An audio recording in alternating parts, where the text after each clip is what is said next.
and I'm going to welcome our teacher, Ellen, the greatest of all time, GOAT. Oh my gosh. Has Thank now you so broken much, all Laura. records for the Aquarian Minyan in terms of class registration. There's literally Wow. more people registered than we have capacity at this class. So if you're here right now, you're very lucky to be here. So we're going to just let her continue with her wonderful class, and we'll be back at the end to give you more information about what's going on, and also to give you the link. If you didn't get to see the class last week, you should definitely catch up with it, and I will be giving you the link for that in due time. Okay? Thank you so much, Lorelei. And I just want to say, it's a tremendous honor to be with each of you and all of you. I feel I am so honored by your presence. And it's a double honor to be doing this through the Aquarian Minyan, which for all of the hundreds of little renewal congregations across the world, the Aquarian Minyan is the gem of it's the crown, the gem of the crown. It's what we all aspire to. It's our inspiration. It's our homing device. So we are tremendously grateful to the Aquarian Minyan for decades and decades and decades and decades of leadership and guidance and direction and anchoring. And it's very, very beautiful. Thank you. So. It's so amazing. It seems as though all the members are rabbis or cantors. The quality of the friendships that can develop is amazing. It is absolutely a rich, rich community. And we all borrow from the Aquarian Minyan. So it's very beautiful. Thank you. So welcome back, everybody. And welcome to those of you who we didn't get to see last week. And Lorelei tells us that there is a recording, so you can catch up on last week. And it's just a delight to be able to continue with all of us together, walking this way. So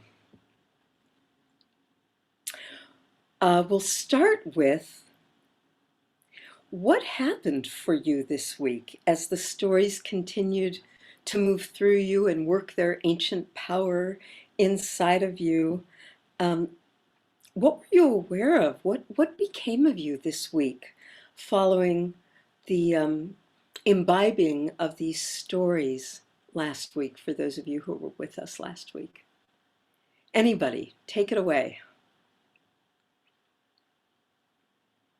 Nancy, do I see you? No? Nobody wants to? Yes, yeah. You see me. If I'm the Nancy you're talking to. Yes.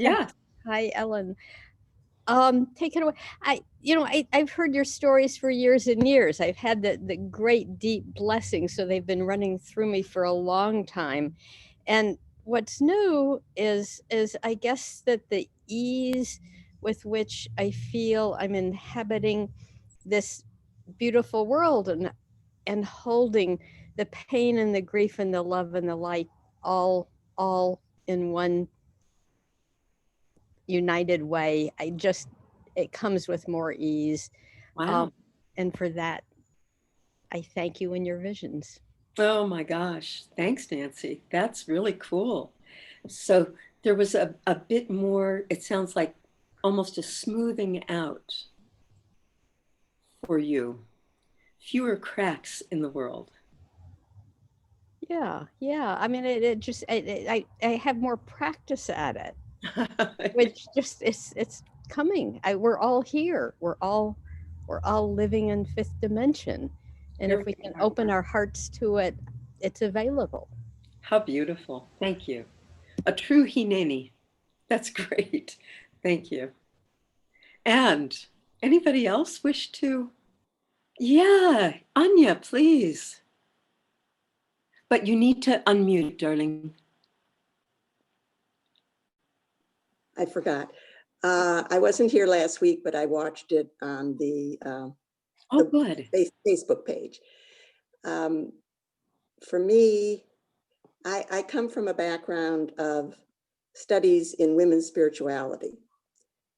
And I've been a longtime member of the Aquarian Minyan. I live in the Bay Area. So for me, the concepts of what you were presenting were not necessarily new, but it was wonderful to hear them from the Jewish context. Yes. From that point of view, and the stories you told from the Jewish tradition, synchronize with what I have previously studied and learned and believe. Oh, how fun. So again, I'm hearing fewer cracks. Mm-hmm. That's sort of nice, isn't it? Yeah, Yeah. good. Good, good. David, please. Thank you, Anya. So I'm resonating with what Anya and Nancy said.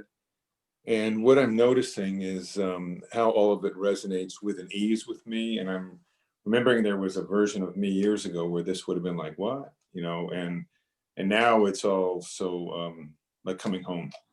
Like it's very, very, you're articulating in words that I may not be able to do, but it's all very familiar. And Yeah. so what the feeling is kind of hunger and excitement. Good. Thank you. Put up a hand if you're resonating with Anya and Nancy and David a little bit, that it's a little smoother, it's a little more connected, and Hineni and even though your brain doesn't hold it, your heart is coming home, knows it. Yeah, yeah, yeah. Good. Ellie, did you want to speak? Sweet? No, okay. All right. Yes. And you know, I only have 25 screens on my screen, so I can't get to the second page and the third page. So I won't see you putting up your hands. So please just unmute and start speaking. Anybody else? All right, my dears. In that case, thank you. Thank you for speaking for all of us again. Yes, please. There's a woman on the other screen named Paulina that had her hand up, and I don't think she heard. Oh, please. So people may not have heard you say unmute. Paulina, can you? Okay, I will unmute. No, I don't have that much to add, except that I've been also, like many of you, working on these, trying to get the whole picture. And I love the way you brought together the whole thing. And I did put something in on the Aquarian Minyan website saying, this is a beautiful tapestry. I love the way you wove this, all the threads. So thank you. Yes. Oh, thank you. We are going to do more weaving today. And so we're going to continue on today with 2 more stories. Of course, as we go along, the weave becomes more complex, more richly textured, but it is the same story, just from different places in this great spiral of herstory. So just to introduce us to our stories today, I would love to share with you a piece by Abraham Joshua Heschel, the great mystic, social activist, rabbi, teacher, author, philosopher, our great Abraham Joshua Heschel. This is about language and the divine. And he says, to become aware of the ineffable is to part company with words. The tangent curve of human experience lies beyond the limits of language. The world of things we perceive is about a veil. Its flutter is music, its ornament science. But what it conceals is inscrutable. The silence remains unbroken. No words can carry it away. Sometimes we wish the world would cry and tell us about that which is made pregnant with awe-filling grandeur.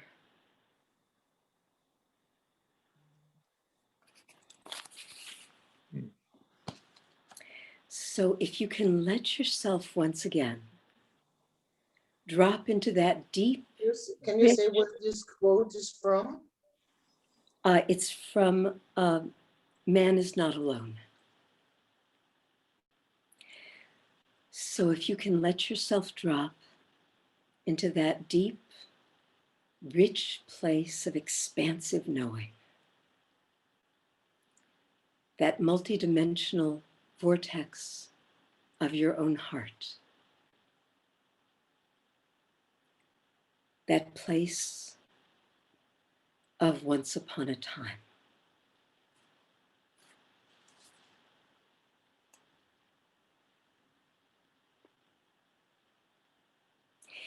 In the beginning, before the beginning, there was full source. The 13 aspects of full source, the 12 aspects of source, the divine masculine, and the 13th aspect, the Shechinah, the divine feminine. And there was perfect merged union, and full source, God, was all. And there was nothing but God. And God wished to experience God's self. But for this to happen, there has to be a subject and an object, an experience and an experiencer, an observer and an observed.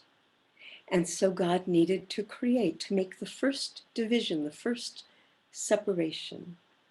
But it was impossible because there was no room for any creation, because God took up, was all space. There was only God.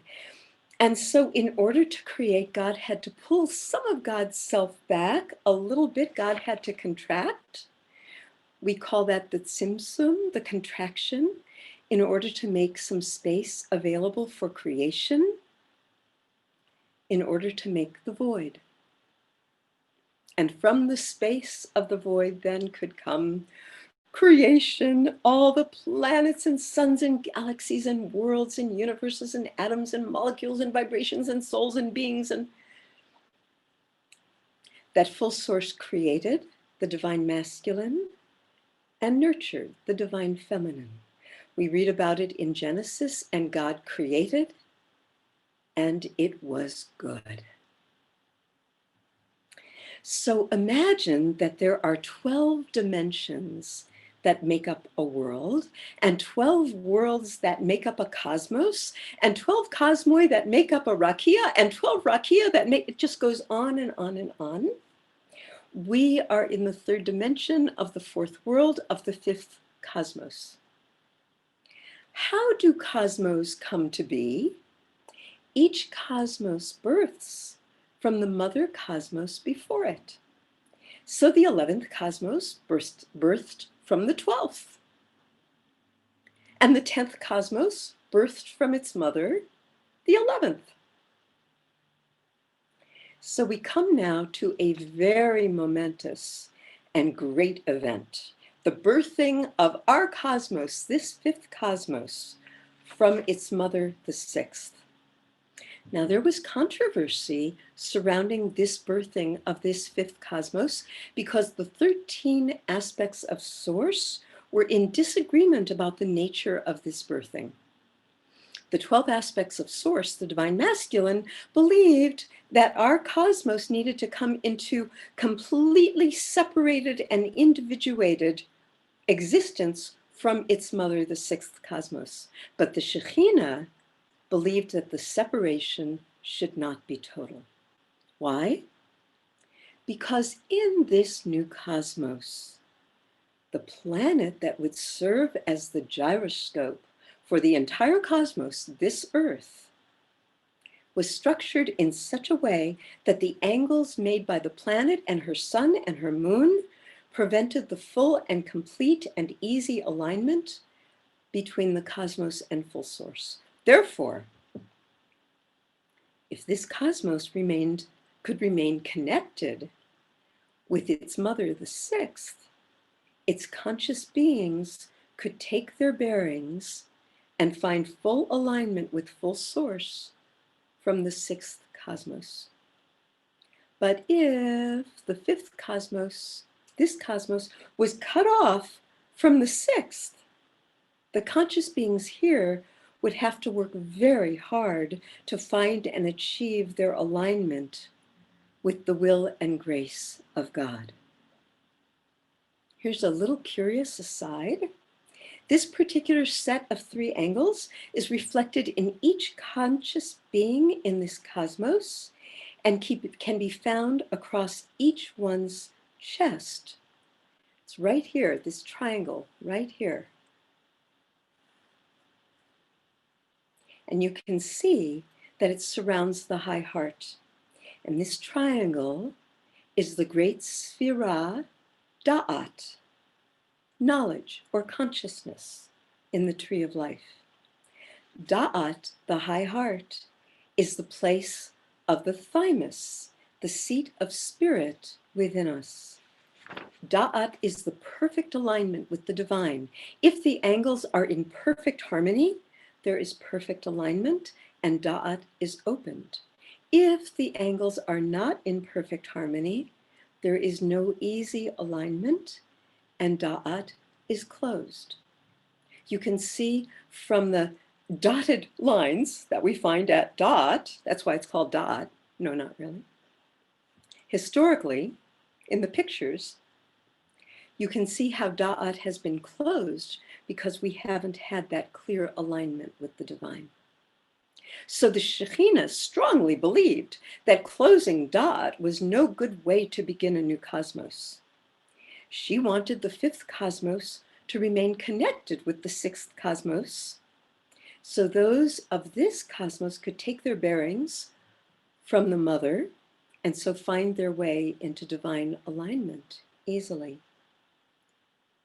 And so, at the moment of the birthing of this very great being, this fifth cosmos, the Shechinah and some of her entourage ran out across the steps which connect cosmoi in an attempt to forestall, to change, to prevent the full separation of the fifth cosmos from the sixth. You can only imagine what an incredibly great disruption this was at such a holy moment. There was such a ruckus, and in spite of that, the separation was complete. And the Shechinah declared that she would accompany all the conscious beings of this fifth cosmos in their exile from full source. That if they were going to be cut off, she would remain with them, so they would at least have some of full source to always connect with and find easy alignment with. And she would remain with these ones, separated from the divine masculine, until these fifth cosmos beings could raise consciousness enough to find alignment with the full source, until they could find their way into perfect alignment, until all the angles were aligned and Da'at could open for all beings here. At that time, the exile would be over, and she, along with all the other fifth dimensional beings, could reunite fully with the other 12 aspects of source and come home. And so the Shechinah crossed over.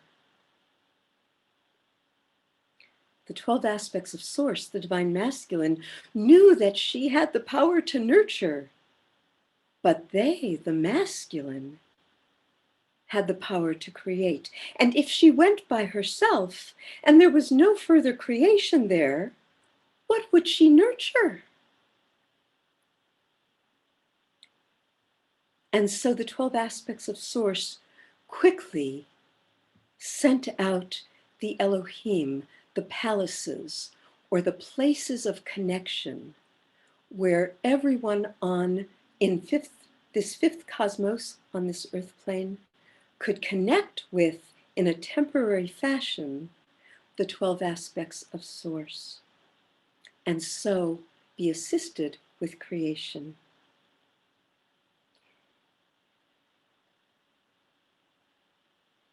So that the Shechinah would have ongoing creation to nurture.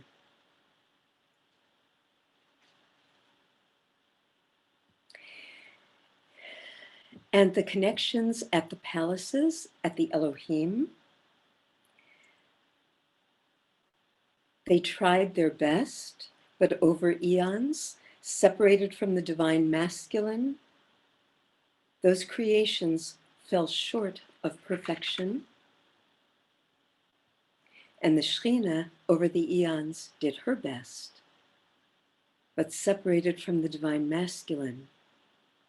She blamed herself for the pain and suffering of her people.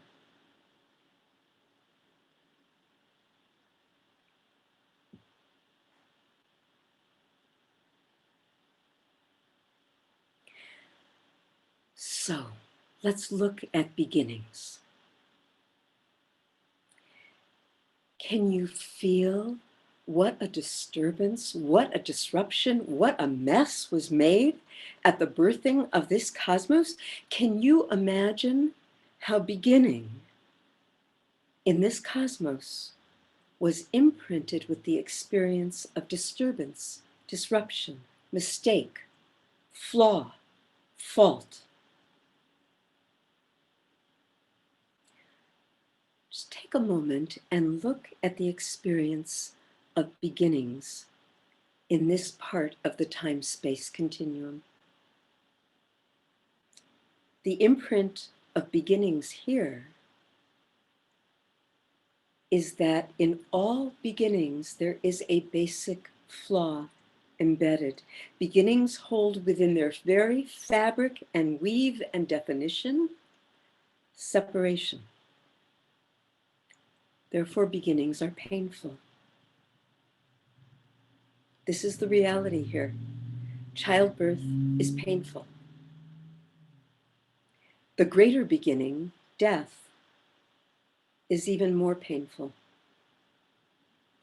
This is felt at every transition, and it is reflected poignantly in one of our deepest and oldest myths. Remember the Garden of Eden and the forbidden fruit of the tree of knowledge, of consciousness, of Da'at. When humans ate of Da'at, the perfect alignment with the divine, it was named evil, and we call it original sin. Original sin is the mythology of the inherent flaw embedded in every human, the inherent wrongness from the very beginning. It becomes part of every subsequent human, a built-in design flaw. And what of the Shechinah, the 13th aspect of full Source? Involuntary exile from Source in this fifth cosmos? We have lots of stories reflecting this story to hold it in our collective memory until we can correct it and heal it. There is an, excuse me, there is an ancient and hidden version of this story that we find in the very depths of the Zohar, which holds that the Shechinah was exiled because she did not, quote, tend her garden. Can you hear the story of the tree of knowledge of Da'at reflected in this? And can you hear how the responsibility for the flawed beginning is attached to the divine feminine and transferred from the divine feminine to the human female Eve in the story of Eden? Just follow me along these various steps, we're going to go back lots of different directions. We see this story of the devalued, outcast feminine 13th reflected and echoed again and again and again. Yaakov, Jacob, the patriarch, had 12 sons, the 12 tribes of Israel, and one daughter, Dinah, the 13th child, who was raped and blamed for it, and some say sent away to Egypt, exiled. There were 13 disciples of Jesus, 12 male apostles, and the first or the 13th, depending on how you count it, Mary the Magdalene, who was also devalued, as were her models Dinah, Eve, and the Shechinah. Many stories hold that she too was exiled and sent away to Egypt. Of the 13 great archangels, 12 are male. The 13th is female. Gabriel, or Gabriel, is the only female archangel and is frequently translated into male form in cultures in which there is no place for the exalted feminine. Remember the story of the Sleeping Beauty? 12 fairies came to bless the princess at her beginning, her christening, forgetting there was an evil 13th fairy who came to curse the baby with a built-in design flaw.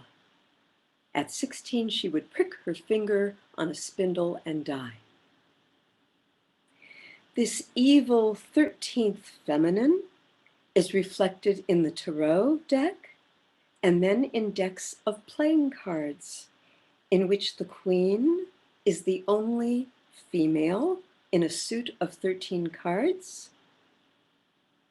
And in the ancient game of hearts, that 13th card, the queen, is the dangerous evil card worth 13 points and must be gotten rid of, exiled out of your hand as soon as possible. And do you know why 13 is considered such an unlucky number and Friday the 13th the unluckiest of days? So the mythology has it that Mary Magdalene was the wife of Jesus, who was crucified by the Romans because he was called the King of Israel. At the time of his crucifixion, Mary was pregnant. Therefore, she was in danger of being killed herself because she carried the heir to the throne. And so she was exiled to Egypt to wait out her pregnancy. She birthed a daughter, not a son, and so became rather useless, a footnote in the story. And she crossed the Mediterranean with a group of people to be in the south of France, in the Provence. And eventually those families grew, and the men of those families dedicated themselves to protecting the divine feminine, to protecting Mary and her daughter. Mary is considered then the Holy Grail. The Holy Grail, it's French, meaning holy blood, as in she held in her womb the blood of the line or the vine of Jesus. Those great knights called themselves the Knights Templar, and eventually they formed the first Crusades in 1099 and conquered the Muslims in Jerusalem, and indeed a descendant of Mary, that is Jesus and Mary, and Sarah, the daughter, set themselves up as the king of Israel, Godfrey of Lorraine. And that only lasted for 50 years before they died. But when they returned to the Provence, they carried with them incredible wealth. And they continued to dedicate themselves to the protection of the divine feminine. And in that period of time was Eleanor of Aquitaine, who championed the feminine. We hear about all of that great feminine divine in the songs and poetry of the troubadours of the time. And she indeed set up the first university for women. How about that? In the 1200s and the 1100s. It's just a stunning period of history. And because of their great wealth and because they were dedicated to protecting the vine or the line of Jesus as the head of the Christian world, the Pope, as you can imagine, saw them as a great threat. And so the Pope and the King of France got together to wipe out the Knights Templar and get their wealth and wipe out the great Cathar community that was there. And they persecuted them in terrible ways. And eventually, the last of the Knights Templar were rounded up, 250 of them, and they were all burned at the stake on Friday the 13th, October 13th, in the year 1307. And that, my friends, was the end of the divine feminine in history in the West.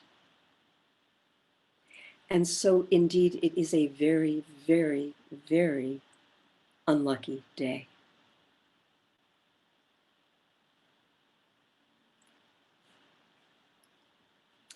The Shechinah, the divine feminine, accompanied the beings of the fifth cosmos into exile, into separation, and then was blamed for that separation and held responsible for the fallen experience.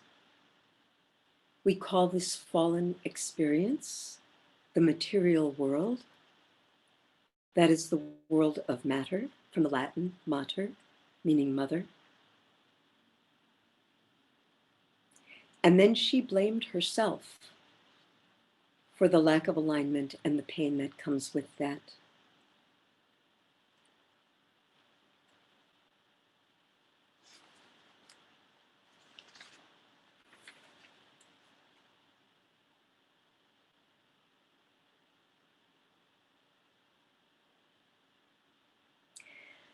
And so, let yourself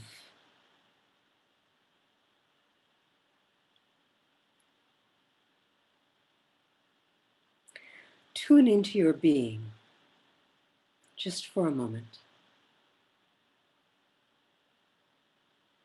and see or feel or notice what you now look like on the inside.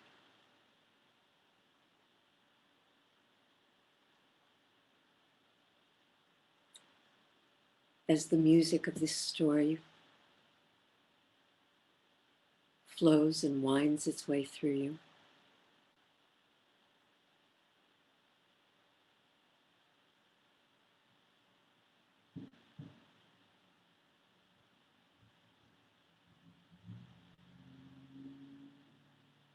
Perhaps you're aware of a felt sense, someplace in your body or your being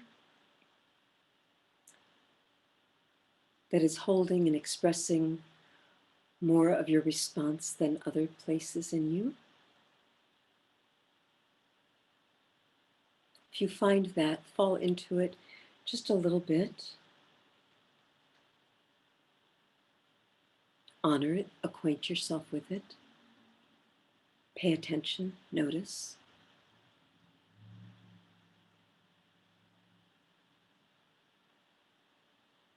and see if you can find just a few words to shape this ineffable.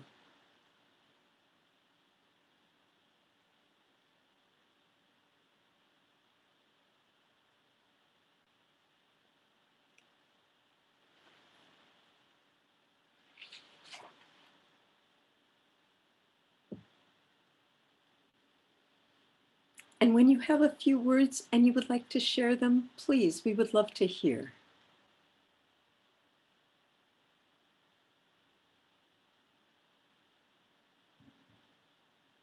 Anybody? Well, I do know about the Knights Templar, and I have always felt that what happened to them was a tremendous tragedy, not only for them, but for the world. You know, for the whole existence of the world. And so, Phyllis, the felt sense. I'm sorry, what? And so the felt sense for you is? Well, I think it's a great loss, I guess. Is that what you mean? I think it, Not think, what's the feelings? oh, that it did tremendous damage to the world. Yes, yes, thank you. And, Shulamit. Thank you, Ellen. I think what I'm feeling is a kind of resentment and recognizing a need to let go of it because it doesn't serve. But that is the first thing that came up for me, that the resentment that the men have shaped our world in this way, and we have not had the power to change it.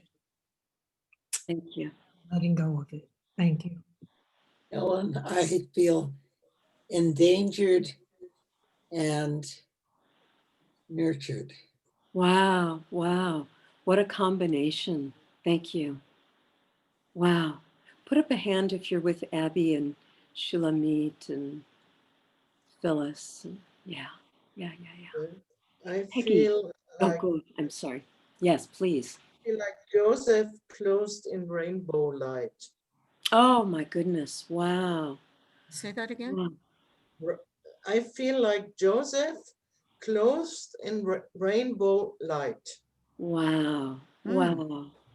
So all these things can go on the outside, but there's some kind of magic weave around that is protective. How Yeah. beautiful. Thank you. Peggy, go ahead. I feel a deep sort of like wailing, grieving through my abdomen, and a sense of hopelessness. Yes, yes, yes, yes. I am with you on that, Peggy. Absolutely. I just want to wail. Yeah. Yeah. Thank you. Yeah. Joy, did you want to speak, honey? We need you to, unmute.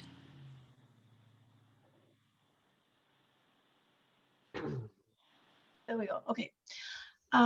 I felt a sense of devastation, but then I felt a sense of hopelessness because I am here to bring that divine feminine. It is my mission. It is my goal. It is my raison d'etre. So I went from devastation to motivation. Oh, I love it. Wow. Wow, wow. And boy, does that echo what Abby was saying, doesn't it? Yeah. Good. You know, Thank listening you. to some to this Rabbi Golpin, he works with different sides to bring peace with all over the world. Oh, Yeah. I'm sorry. That's And he's saying we can't look back at what was. We have to look at what we can imagine for the future, because that's the only way we're going to ever come up with new solutions. Otherwise, we just get stuck in what was. We have to imagine what could be and then work from there. good. And we're going to just stay with our feelings right now. Yeah. And yeah, Mindy, go ahead. Yeah, my feelings were similar to what other people were saying. I actually was feeling this surge of tremendous power. Yes. Just Yes. running through me deeply. Wow. And Love. at the same time, felt that somehow that power was being restricted Yes.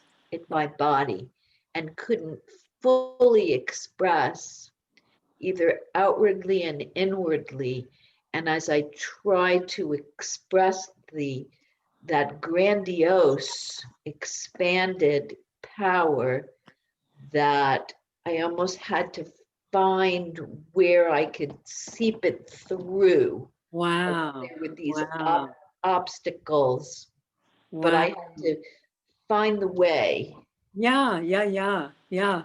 Like a river that the beavers have gotten to a little bit, huh? Yeah. Yeah, yeah, yeah. Beautiful. Good.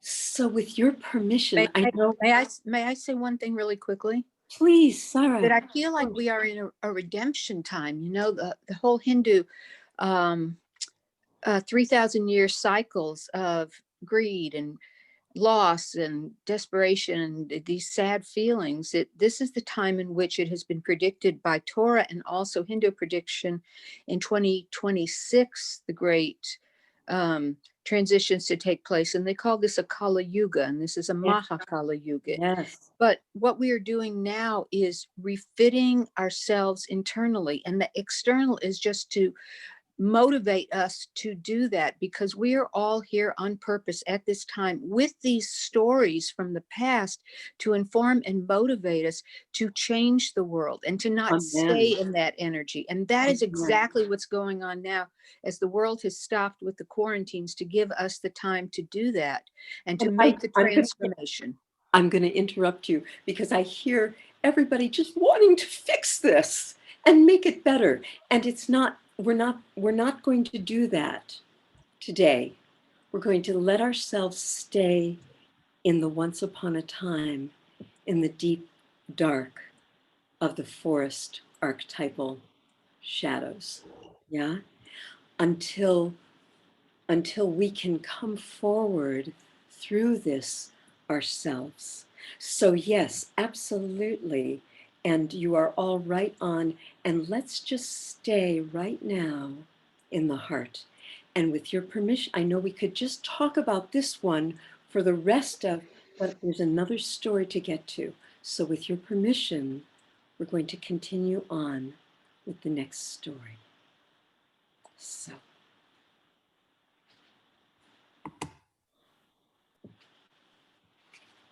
Go find the hollow of your heart right now. Just drop right into it. It's messy and chaotic. It hurts. It's not complete. It's not done. There's no happy ever after. Just be there.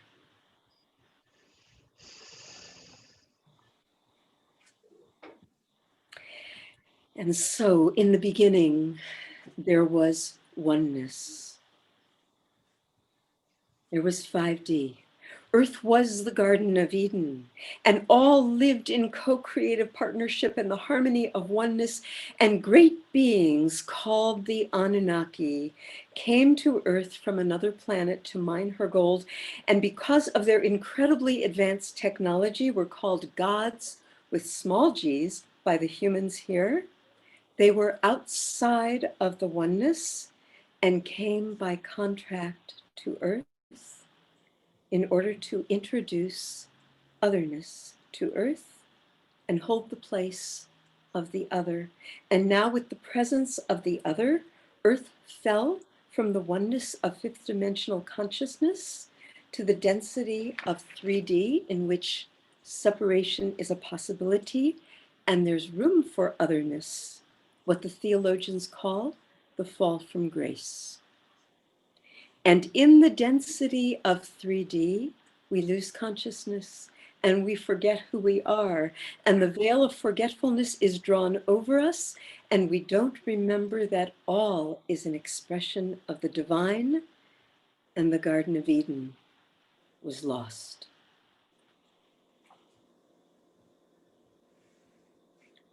And what of the Anunnaki and human beings? The history of the Anunnaki and humankind is so significant, so important, so compelling, that it has been recorded for us and is all religious literature on this planet. All of the Hebrew Bible and Vedas and Bhagavad Gita and much of the New Testament and the Book of Mormon and the mythologies of the Egyptians and the Greeks and the Romans and the Norse and the Chinese and the Indonesians and the Native Americans and indigenous cultures of Central and South America and Africa and Australia, New Zealand, and much of the modern history of the church and politics of power are all records, histories of the story of the relationship between the Anunnaki and humankind. The Anunnaki needed the element gold in order to preserve their planet. And so they came to Earth to mine her gold, and they were declared gods here by the human population. And they became the original pantheon of Sumerian gods and goddesses, Enlil and Enki and Inanna. And they quickly realized that mining was very hard work. And they found that if they altered human DNA and overlaid human DNA with programming that limited human creativity and initiative and lifespan, that humans could be subjugated and used to do the mining for them and became suitable servants and workers. And the Anunnaki found that Earth was a pretty nice place to hang out. And they procreated and spread out and claimed territories for themselves and warred amongst themselves and fought over land and peoples and riches and got themselves loyal worshipers and subjects and supporters and had great cities and temples and ziggurats and centers built for them and introduced writing and art and architecture and city planning and agriculture and religion and social organization and math and commerce and economics and education and legal systems and plumbing and medicine and war to human beings. And we read in Genesis about the Nephilim. The word is translated as giants, but in Hebrew, Naphal means to fall from the sky. The Nephilim are the big ones, the giants, who fell from the sky. And we read that they mated with the daughters of man. Most Anunnaki were committed to maintaining the purity of their very advanced DNA, the purity of their genetics, and so married their sisters or brothers or cousins or aunts or uncles. But some couldn't resist the lure, the beauty of human beings, and intermarried and mixed DNA and genetics. And their children were half-breeds who carried genes that gave them great superiority over other regular human beings. And very naturally, very quickly, these half-breeds became the leaders and rulers and heads of their groups and peoples. We read about one of the great half-breed families in Genesis. Abram was the son of the great half-breed Terach, high priest of Ur. When it came time for Abram to marry, a half-sister, Sarai, was chosen for him in order to preserve the Anunnaki bloodline. Abram's father became disenchanted with the particular Anunnaki his father worshipped and served, and he took Sarai and left that region to follow a different Anunnaki goddess, El Shaddai, the goddess of breasts. And the rest of the book of Genesis is the stories of Abraham's family's interactions with El Shaddai. So when it came time for Abraham's son Isaac to marry, do you remember what happened? A servant was sent to Abraham's brother's house to fetch Rebekah, a cousin, to marry Isaac so the bloodlines could be preserved.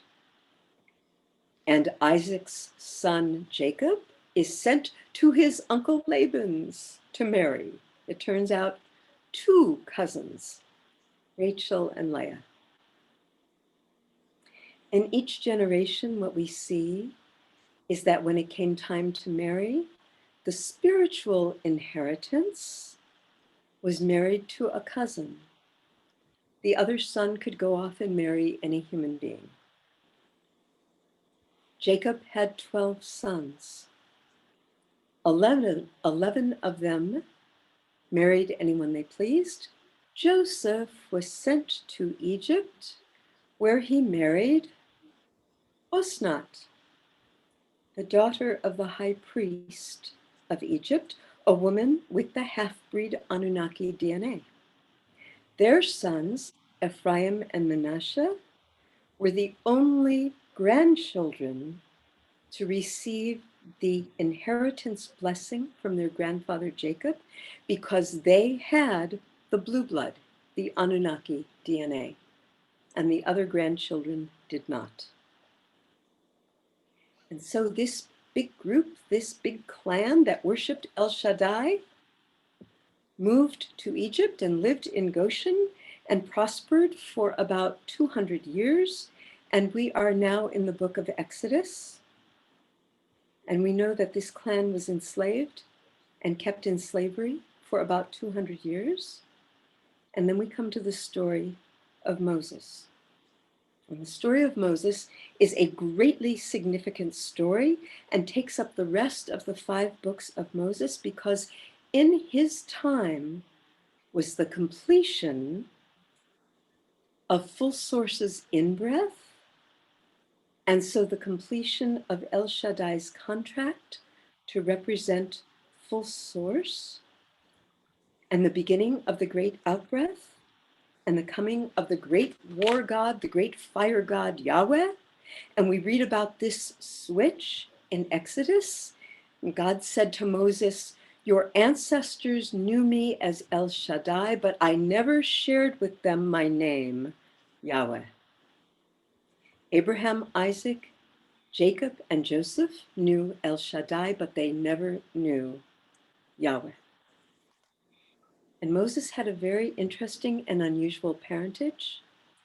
He was born a slave, but raised in the Pharaoh's palace as the son of Batya, Pharaoh's daughter. Thomas Mann, who wrote The Magic Mountain, wrote a very wonderful, interesting little book about Moses called Tables of the Law. He wonders if Pharaoh's daughter had a little sexual liaison, got pregnant, and put the baby out and pretended to be delighted at finding her own baby. She has Anunnaki DNA, being the daughter of the Pharaoh. So does Moses.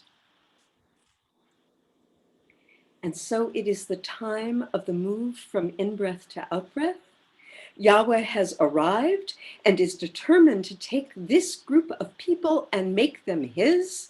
And he competes with the other Anunnaki, the gods of Egypt, to see who is most powerful. And he brings plagues to show his strong hand and outstretched arm. And the plagues get worse as they go along. The 9th plague was darkness, described as a heavy stillness in which you couldn't breathe. Sounds like the still point, perhaps, between Full Source's in-breath and out-breath. And the 10th plague came, the killing of the firstborn. And do you remember why Passover is called Passover? Because, of course, the angel of death passed over the houses of the Hebrews. And why did the angel of death pass over the houses of the Hebrews? Because the Hebrews had smeared blood on their doorposts. And do you remember whose symbol blood is? It is the special symbol of El Shaddai. It was her last and final act as goddess of her people to protect them.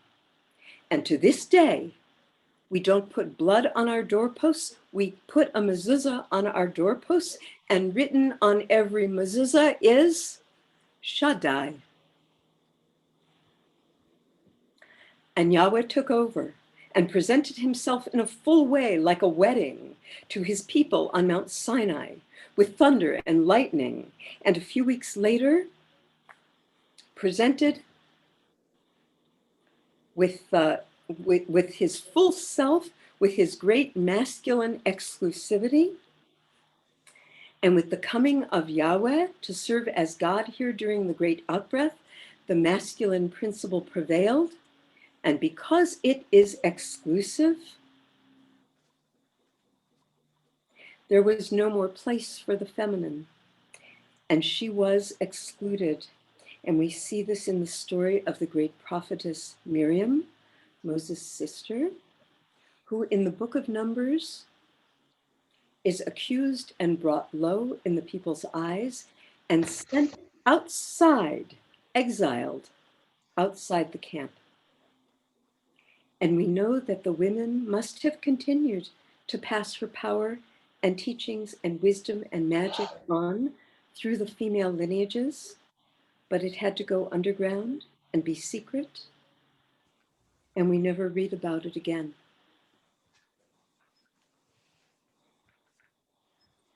And at this point, we lose the thread of the great divine feminine herstories, because there wasn't room for them to be in the light so long as the exclusive masculine is predominant.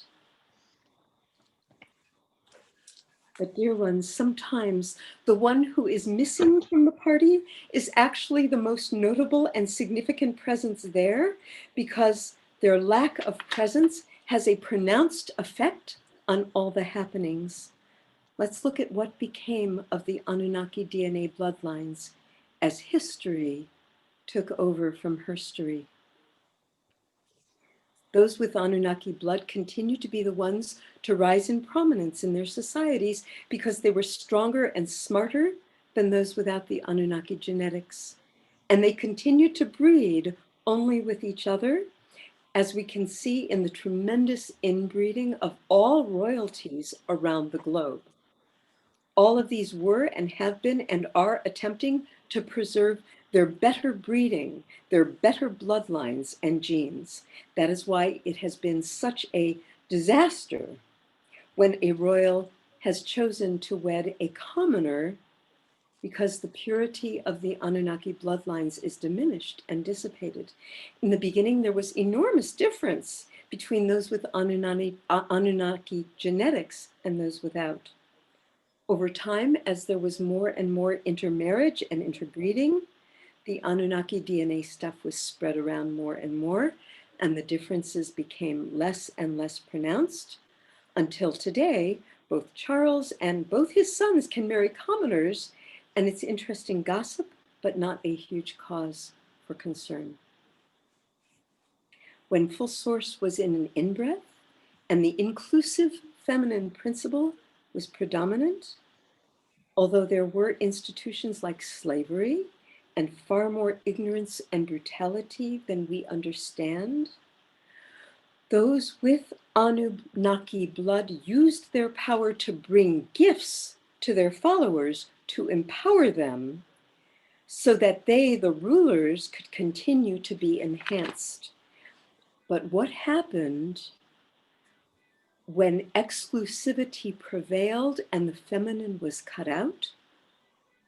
Those of the Anunnaki lineages forgot to share, they forgot to be inclusive, and they used their power to elevate themselves at the expense of their subjects and drained them until they had nothing, and so had to make war on others to fill their coffers and storehouses to get their goodies.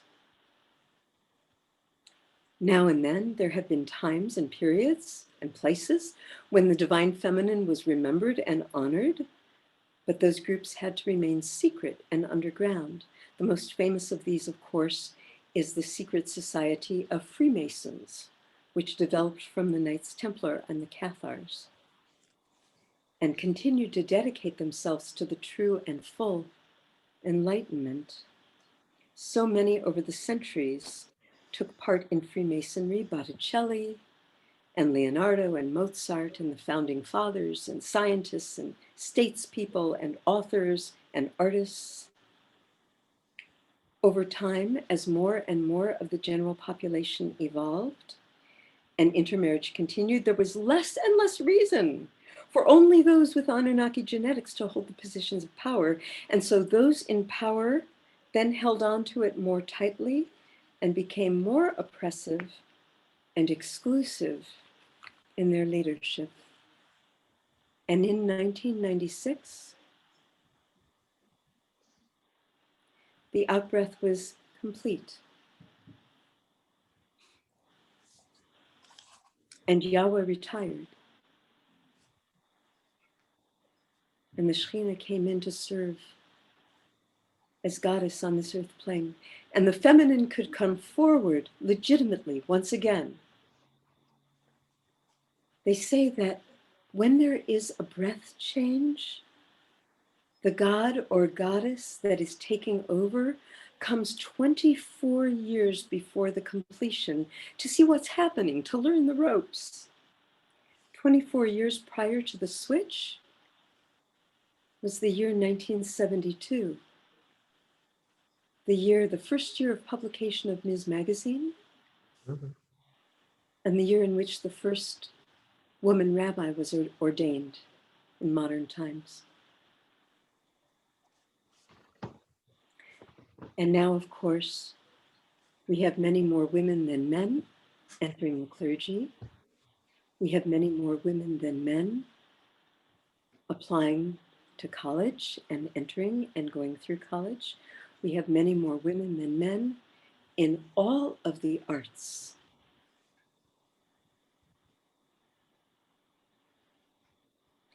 And in the summer of 2000, the full source returned to this earth plane because we were enough awash in 5D that full source could come to be on earth once again and grow that oneness consciousness. And the upside down tree of knowledge is writing itself, and the two are braiding together.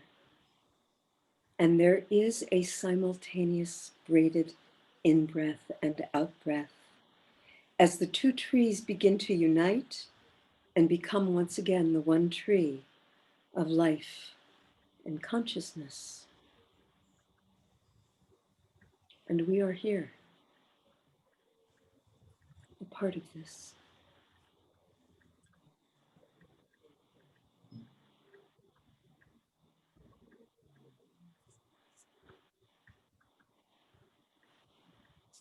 And so take a moment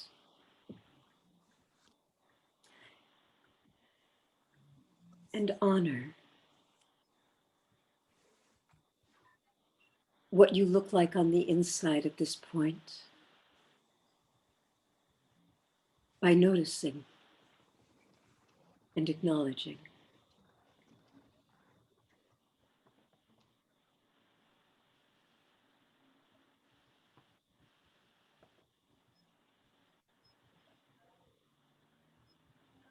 You might even have a hard time catching your breath.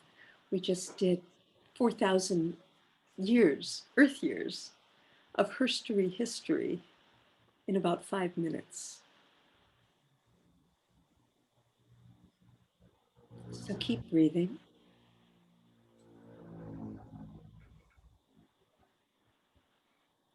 And find a point of meaning within your being. And see if you can walk around that meaning and feel your way into it.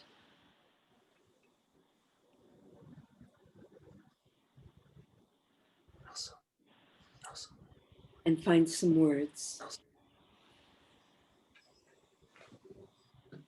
And we'll share those words, just a few words, right now.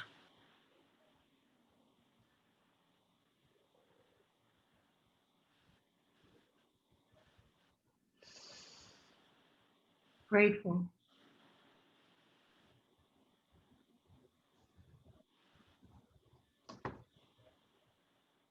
Hope.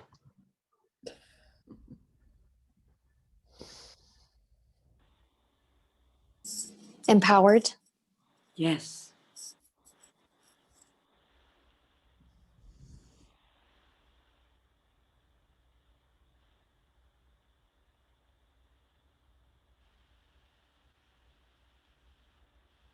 Part of all that is. Say that again, Nancy. I'm sorry. Part of all that is. Ah, yes. Thank you.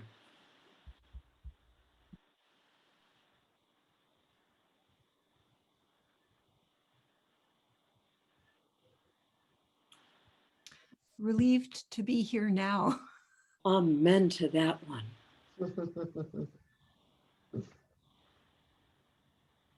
Healing, recuperating. Yes. As these words come, try breathing them in, because whoever is speaking the words is speaking for all of us. They all those words belong to all of us. So just try breathing them in. Keep going, everybody. More words.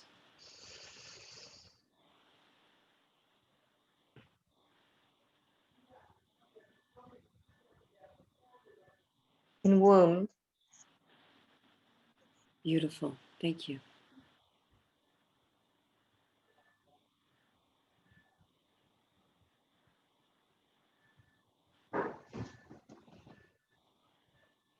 More words?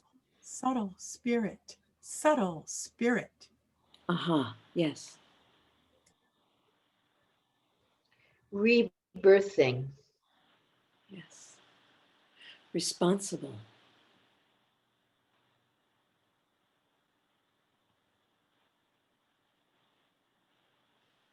Heroic.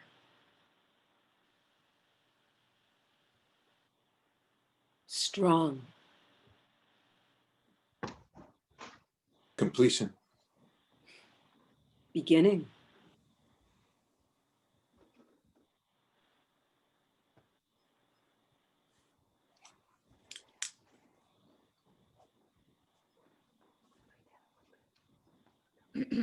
Everybody has been very positive. I feel overwhelmed. That's my honest sense. We're all with you, Paulina. Completely overwhelmed. Flattened.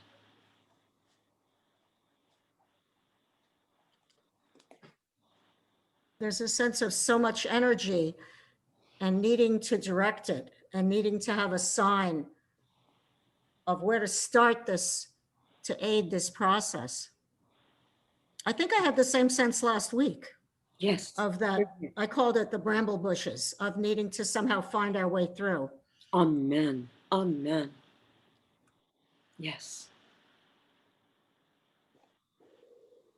This is not small stuff. This is the essence of our beings.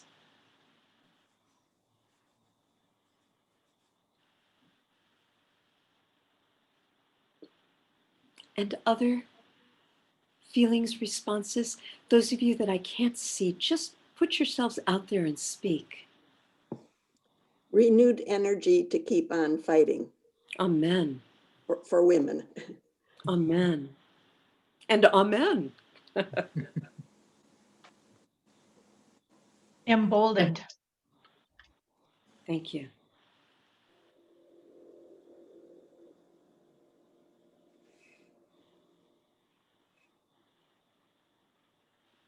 Anybody else?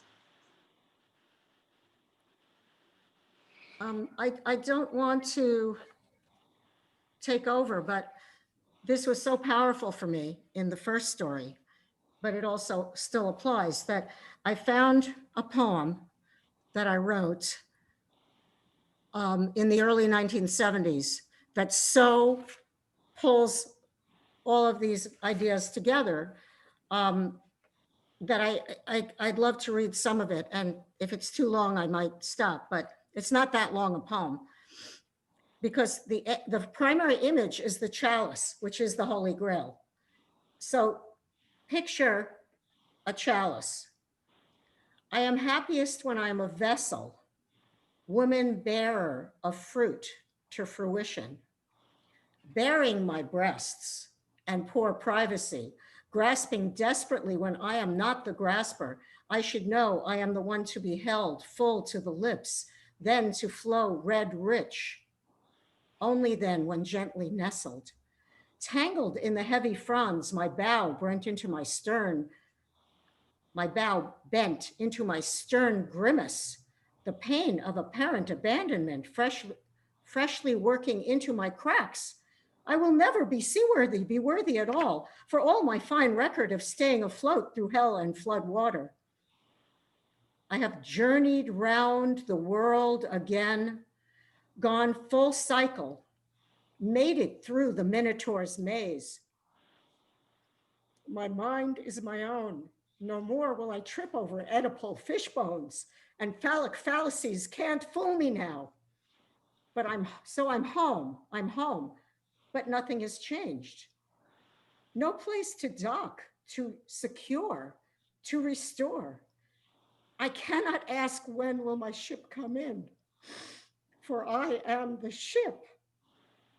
Only where is the cargo worthy of my transport? I will transport him to isles of such mad fancy that he'll vow never to set foot or hand on land again, bearing aloft proudly my scars as sails. The green moss and periwinkle have flowered them to wonderment. I haven't put out full yet, though I've put out far too often. I've more to give, God so much more. Thank you. So we come to our small completion. And Paulina, the poem is perfect. Thank you so much. You're welcome. We have within each of us a full, complete, did someone mute themselves? Thank you. We have within each of us a full divine masculine and a full divine feminine. We're not talking about men and women. We're talking about our own divine masculine and our own divine feminine. And we need both to be whole. Whole meaning shalem, as in shalom, peace. And so if we can allow this beautiful poetry and the weave of our words to continue to branch all their tendrils, all their brambles through all the cells of our being, to allow that flow,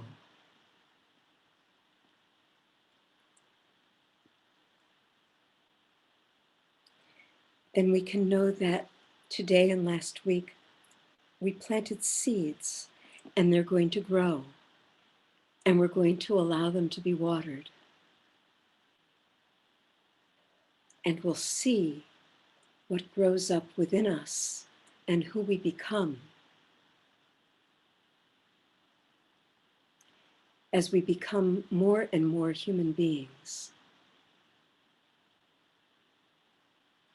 and be the peace that enables peace in our world.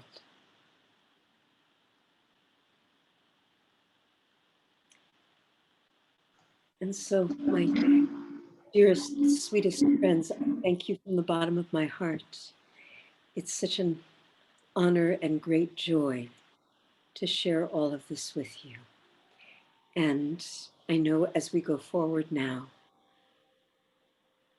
we have the capacity to live happily ever after. Amen, amen, amen. Happily ever after. Thank you. Thank you, Ellen. Thank you, everybody. What a wonderful, fantastic class.